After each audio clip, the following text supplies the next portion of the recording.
For the first time since 2015, the Dallas Cowboys have dropped 4 straight games at home. 34-6 the final score as the Eagles improve to 7-2 in the 2024 campaign, and the Cowboys fall to 3-6. Welcome into the First Word, presented by Dr. Pepper. We're live from inside AT&T Stadium, just outside the Cowboys locker room. Momentarily, we will have Cowboys game night and Cowboys OT reacting to the Cowboys' 34-6 loss at the hands of the Eagles. We've got Barry Church and Nate Newton, former Cowboys in their own right. I'm Kyle Yeomans, reacting in instant way because we just got down here. The final couple seconds of that game ticked off very, very quickly. But that's because the Eagles took care of business in the third quarter. The Cowboys fall yet again. Your thoughts as this one unfolded? Well, first thinking about this game, it reminded me of two things. And the two things that the offense weren't able to do in today's matchup. And that's one, take care of the football. I mean, we understand that this team is not fully healthy. And when you're going against a team like the Philadelphia Eagles, who's been on a winning streak, whose health is at an all-time high, you're not good enough to overcome those type of deficiencies. So you got to take care of the ball. And it's where those turnovers happen. I mean, in the red zone, you can't go down to the red zone and once again come away with field goals and expect to beat a team like the Philadelphia Eagles. Not only that, but you turn the football over in the red zone. So to me, offensively, they've got to get these red zone struggles together. They got to be able to take care of the football. Defensively, I saw some spark. I did. I saw some fight from this team in the trenches. They were out there making plays. Overshown once again showed why he's one of these up-and-coming players for the Dallas Cowboys. We got to see Micah Parsons back on the football field. I think that makes a huge difference when you talk about the pass rush and being able to take advantage of those offensive linemen for other teams. But overall, it came down to two things, like I said, the red zone and taking care of the football. They weren't able to do that. I agree with you 100%, Barry. There's not much more I can add to what you said because those turnovers are costly, and your defense came out there fired up. If I'd have told you that Barkley was held up under 70 yards rushing, that's huge. We would have thought we won this game easily. But, they let Jalen Hurts break loose a couple of times. The other backup running back, number 14, I can't remember his name. He broke loose a couple of times. So we had our focus there for the most part defensively. But we have to find out what's wrong with our offense. And we know we're missing Dak. Yeah. But we have a Cooper Rush, and he's more than capable of making it happen. Awesome Riches, I watched him. I'm giving him right now, for what little bit I saw, I'm giving him an 85% plus because this guy held his own. I mean, I don't think he had any holdings, any offsides. The guy was virtually he virtually held Graham, Josh Sweat, those guys from making these big plays that I thought would happen for a young guy. So that was a positive, man. That's what I'm looking for. What can the young guys give us as positives? And he was a positive for me today.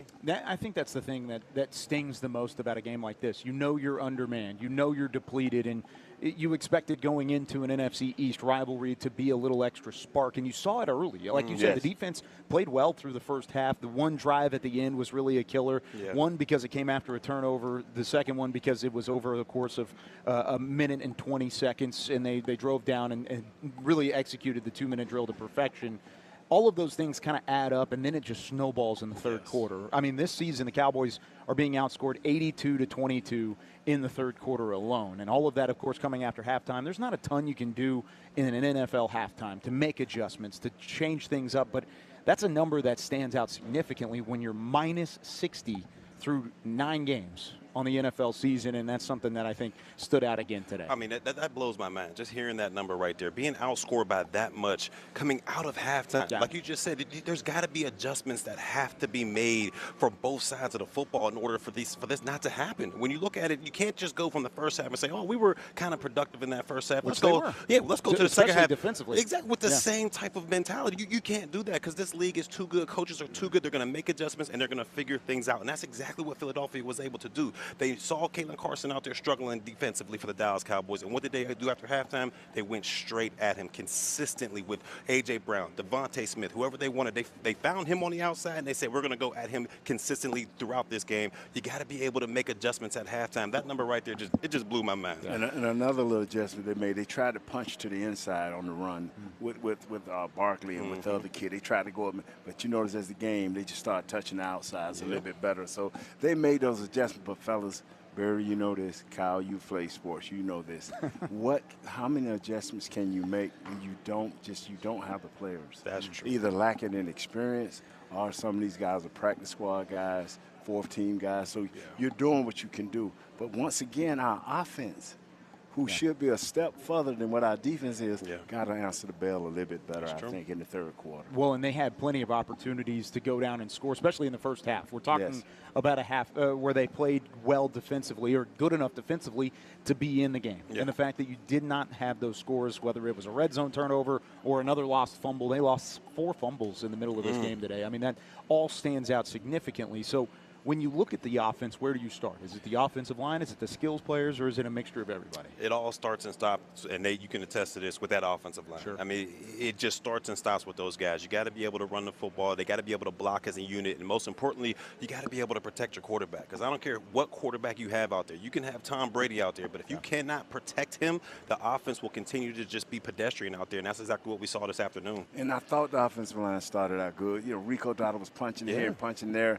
And it just all of a sudden, like you said, we're going to halftime. A wrap before halftime, a minute and 30 with their drive. That was big. Drive. Then that gave them the momentum. Then we came out, it's like, it just stopped. And so one great coach once told me, say, sometime when you come out in the third quarters like that, or end of halves, the end of a game with 2 minutes left, sometimes you just need a little better player or more experienced player. And that can handle these big games decisions. Overshown is there. We got to get a few other guys to come along with him. Well, and even with that, he goes down in the fourth quarter and did not return. He went straight to the injury tent following an injury timeout, and then he jogged to the locker room but did not play again after that as well. So we'll see what type of injury report we have from DeMarvion Overshown. A couple other players a little banged up in that game as well. Jerry Jones just now concluded his meeting with the media behind us, and we'll hear, of course, with Jerry Jones and what he said in Cowboys game night and Cowboys OT as well. But that's going to do it for us here on The First Word, presented by Dr. Pepper. We'll leave you with some of the final stats presented by Miller Lite. Cowboys just 3 of 14 on third down, and they finished with 146 total yards on the day. Not good enough on the offensive side of the football, as Philadelphia more than doubles their first down ratio, and that time of possession certainly worked in their favor as well. 34-6 the final score here from AT&T Stadium. The Cowboys fall to 3-6. That does it for The First Word, presented by Dr. Pepper. We'll see you for Cowboys game night and Cowboys OT.